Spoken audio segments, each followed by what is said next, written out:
जब सास बहन आठ बन गए लोग तो उसके बाद तो होता था कि रही खातिर पैदे ले ले बाड़ी मैं के रोड पे ले आइए कि मन यहाँ से क्या के दूरे दूरी कर बेचवा दिया था सब बाप दादा के बाप सब बेचवा दिए मैं क्या रोड पे ले आके जाला कि हमरा हर एक जन्म में ये बेटिया हमरा हुई ऐसे ही हमरो इतने खुश है।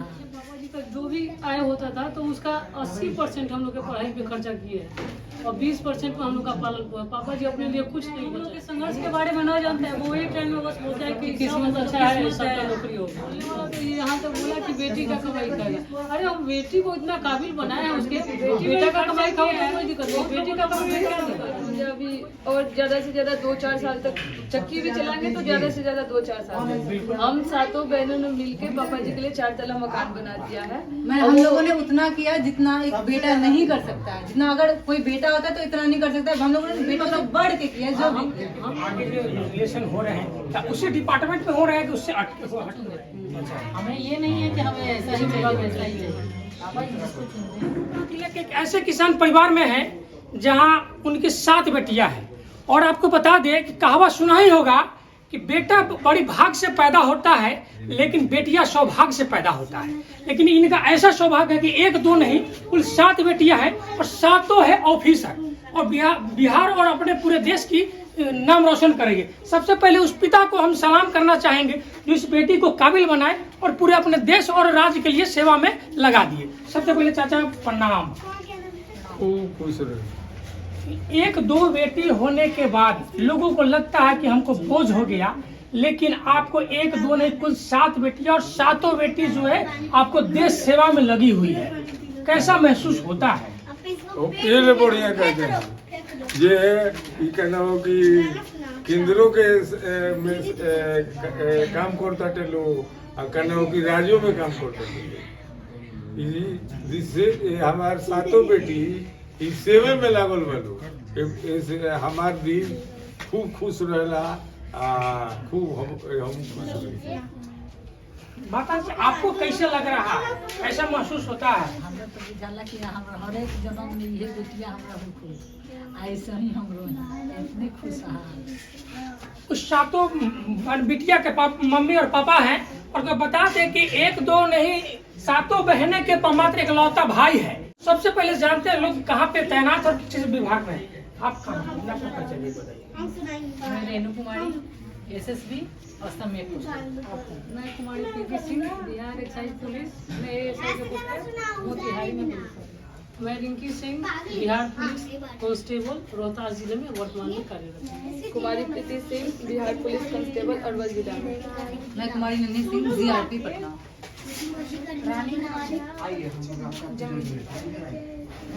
सोनी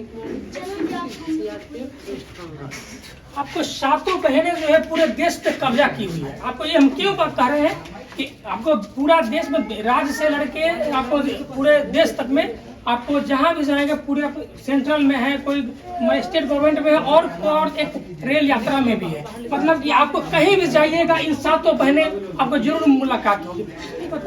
बताइए जब 1-2 बहन होता है तो बहुत सारा लोग ताना मारने लगते हैं कि इनको तो एक बच्ची हो गई शादी ब्याह कैसे करेंगे। तो 7 बहनें क्या क्या सुनने को मिला है? तो जब सास बहन आठ बन गए लोग तो उसके बाद तो होता था कि रही खातिर पैदे ले ले बाड़ी मैं के रोड पे ले आइए कि मन यहाँ से क्या के दूरे दूरी कर बेचवा दिया था सब बाप दादा के बाप सब बेचवा दिए मैं क्या रोड पे ले आके तो जब सबसे पहले जब आपके शुरुआती दौर में जब आर्थिक स्थिति पापा जी का कैसा था? आर्थिक स्थिति उनका बहुत ज्यादा था। मतलब जमीन से जुड़े हुए इंसान है और आज भी वो चीज मतलब सामने वाला को फील होने देता रहता जाता है कि हाँ जितना हो गया या जो कुछ भी सामने वाला को फील सबसे मिलजुल के रहता है लोग यहाँ पे।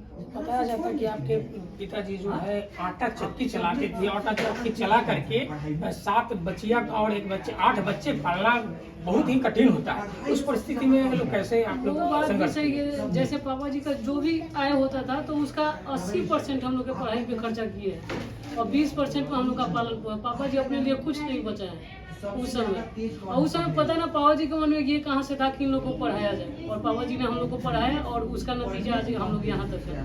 और आज मतलब ये जो आपको दिख रहा है जो भी तो इसके पीछे हम लोग का लगातार 20 वर्ष तक हम लोग संघर्ष किए हैं और वो जो निखर के आया वो आज सामने आया। तो आज बोलने के लिए तो कोई कुछ भी बोल देता है लेकिन जो भी हम लोग के आप गाँव में आने जो देखा हुआ है तो वो लोग बोलता है नहीं वाकई में ये लोग इस काबिल थी, ये लोग इसके काबिल थी, लेकिन हाँ इसको निखारने में या जो भी कहिए तो वो पहचान करने में हम लोग देर कर दिए हैं, लेकिन वाकई में ये लोग इसी के काबिल थे। ये सफलता इन लोग को मुफ्त में नहीं मिला है, इन लोग के मेहनत का फल।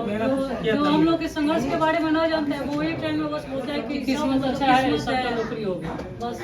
किस्मत से एक होता है, सातों के सातों बहन वो संघर्ष बिना मेहनत को तो होगा नहीं। वही चीज हम बताना मतलब चाह रहे हैं कि जो हम लोग को संघर्ष करते हुए देखा है वही आदमी यकीन करता है कि नहीं ये लोग रियल में इसके काबिल था। लोग बाकी सब जो दूर से सुनते हैं अरे किस्मत से हो गया है या ये वो या फिर आरक्षण का फायदा उठा के ये लोग जॉब लिए। लेकिन जो देखा हुआ है लेकिन उन लोगों से हम ये बोल देना चाहते हैं कि आरक्षण का फायदा क्या उठाया हम लोगों ने, कुछ भी नहीं, हम लोग तो खुद ही जनरल कैटेगरी से हैं। हाँ बिल्कुल बिल्कुल। और आरक्षण का फायदा तो मतलब आप लोग के यहाँ भी गांव समाज में बेटियां हैं वो भी उठा सकती हैं। अगर हम लोग आरक्षण के द्वारा गए हैं तो ये बहुत अच्छी बात है, आप लोग भी जाइए और कोई बात नहीं। कुछ लोग ये भी बोलेंगे कि ईडब्ल्यूएस का फायदा है, तो ईडब्ल्यूएस के आने के पहले ही हम लोग के सारे आदमी का जॉब हो तो अब आया है जब उसके पहले ये हम बताइए, शुरुआती दौर में जब पहली बहन जो आपको सबसे बड़ी बहन है उस जॉब में गई, उसके बाद सेकेंड गई, तो बताइए उसके बाद आप लोग को ललक था कि हम भी करें कि बहन के देख कर की ललक आ? घर का जो स्थिति था हम लोग जो था मतलब खुद को एक आदमी ना लेता। मान लीजिए कि कोई भी जनरली बच्चा है उसको आप सीधे भेज दीजिएगा इंजीनियरिंग का तैयारी करके उसको परफॉर्मेंस अच्छा ना होगा। हम लोग अपने क्वालिटी को बचाने के लिए हम इसी लायक है, हमको यही चूज करना है या मतलब अपने फैमिली का भी देखें कि इनकम उतना कुछ ना है, जो है उसी में सब कर लेना है। तो इसमें देखा कि ना इसका मतलब तैयारी यहीं से घर बैठे बैठे क्या मतलब आसपास के कोचिंग संस्थान से हो सके इसके लिए छोटा पढ़ना नहीं जाना है, तो इसीलिए आदमी यही वाला लाइफ।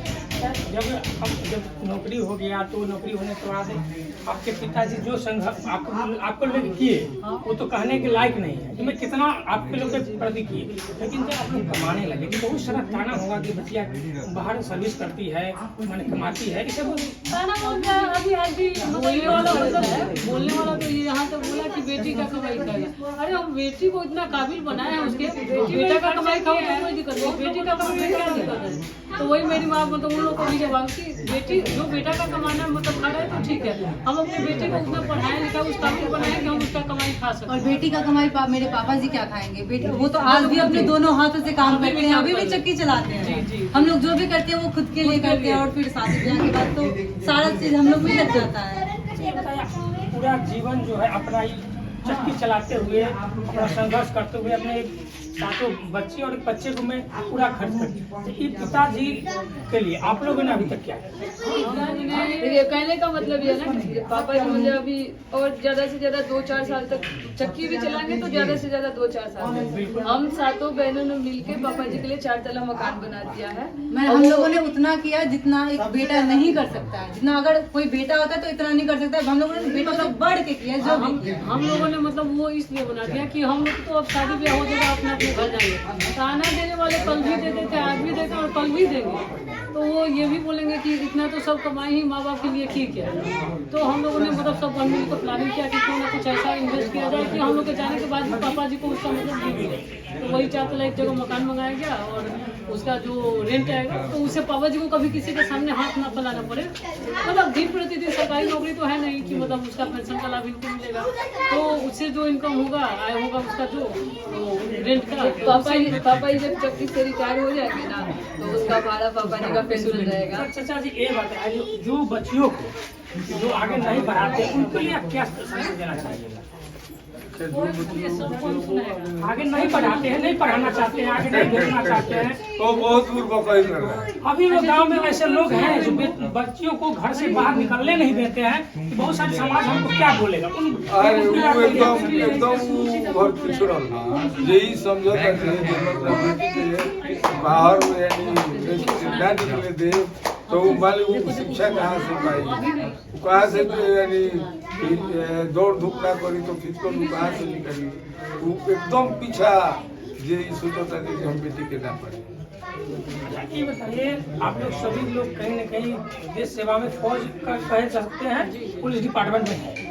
अब जो आप लोग के जो आगे जो रिलेशन हो रहे हैं क्या उसी डिपार्टमेंट में हो रहा है कि उससे हटके हो रहा है? अरे एक डिपार्टमेंट में रहता है तो सर कॉम्बिनेशन अच्छा रहता है। नहीं दोनों में हो रहा है, अगर मिल जाता है लड़का सेम विभाग में तो उससे भी हो रहा है और अलग भी विभाग में अच्छा पापा जी जिसको चुन देते हैं, हमें ये नहीं है कि हमें ऐसा ही विभाग वैसा ही चाहिए। पापा जी जिसको चुनते हैं इधर इधर ध्यान दीजिए।